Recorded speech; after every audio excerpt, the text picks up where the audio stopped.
আমি তোমার বিশ্বাসের মান রাখিনি, তোমাকে ছোট করেছি। বারবার খবর পেলাম তোমার সঙ্গে গিরিন বাবু। খবর পেলে ওটাকে সত্যি বলে মানলে, মনে মনে ভাবলে এই তো যাক ললিতা ঘাট থেকে নামলো। একদম ছবে না তুমি আমার। কি বলে অপমান করেছিলে? ওর স্ত্রীর সঙ্গে অত কথা বলতে তোমার রুচিতে ভাবছে। তুমি যা জানো তাই সত্যি মানো।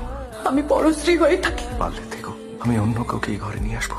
অন্য কেউ এই ঘর সাজিয়ে গুছিয়ে রাখবে। অন্য কেউ আমার কাছে অঙ্কে ভুল করবে, আমি তাকে ঠিক করে দেবো। আমি আবার বিলিতি পোশাক পরবো। বিলিতি পোশাক পরে তোমাকে যে বিচ্ছিরি লাগে এটা সে বলবে না। সে কি জানে বৃষ্টিতে ভিজে তোমার সর্দি হয়? ওকে সর্দি বসে নিউমোনিয়া হয়ে আমি মরলে তবে। ঠাকুরপো, ওর পরশ্রীকে নিয়ে আর কতক্ষণ দৌড় দিয়ে থাকবে গো? হলো দরজা।